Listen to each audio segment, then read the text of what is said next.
من أجل إصلاح ما أفسدته الحروب، بدأ بنك السلام الصومالي بتمويل مشروع جديد لإنشاء حي جديد اسمه دار السلام في ضاحية العاصمة الصومالية مقديشو.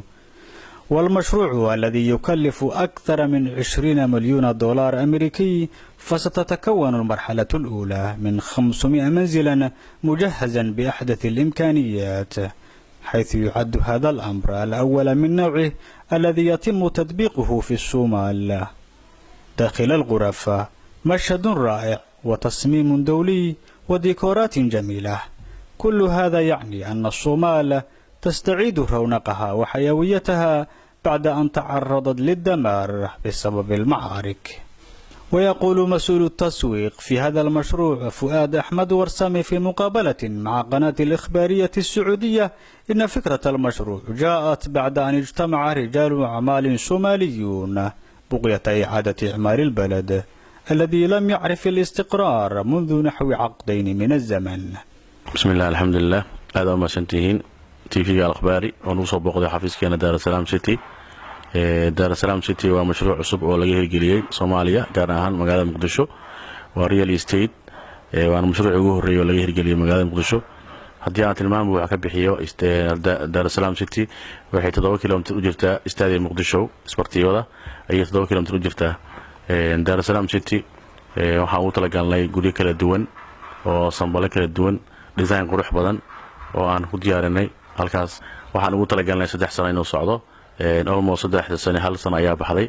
halkii sano waxaan ku qabanay adeegga bulshada, haddii aan leeyahay goobiyo waxbarashada, haddii aan leeyahay goobiyo caafimaadka, haddii aan leeyahay goobiyo cibaadada, haddii aan leeyahay suuqa weynaa, haddii aan leeyahay wadadii laamiga ahayd, haddii aan leeyahay guriyada sambalka aan diyaarinay. ilaa hadda waxaan dhisnay 50 guri. inta hadda dalban oo dhismaha ku socdana waa 50 guri oo kale. mashruuca fiisiga koowaad waxaan u talagalnay 500 guri inaan dhisno. mashruuca waxaa maalgelinaya Salaam Somali Bank. fiisiga koowaad waxaa loogu talagalay inay ku baxdo in ka badan 20 milyan oo dollar. dadka bulshada kala duwan ee degan magaalada Muqdisho, dadka qurbaha jira ee ganacsatada aad ay uga heleen deegaankan, wayna ay soo degeen qaarkoodna way dalbanayaan guriyihii dhisaankoodii iyo dhismahoodii. aad bay wala dhaceen, waana qiimuhuna waa mid raali gelinaya design-ka iyo beeyada fiican oo ku taal hawada, adeegga bulshada dhameystiran iyo magaaladii ka baxsan oo xogaa buuq iyo aan saxmad lahayn. كثير من الصوماليين وخاصة هؤلاء الذين عادوا من المهجر جذبت فكرة بناء الحي الجديد. الأجواء الهادئة والهواء الطلق تجعل هؤلاء يسارعون إلى شراء منزل في هذا الحي الذي يبعد 7 كيلومترات عن العاصمة مقديشو.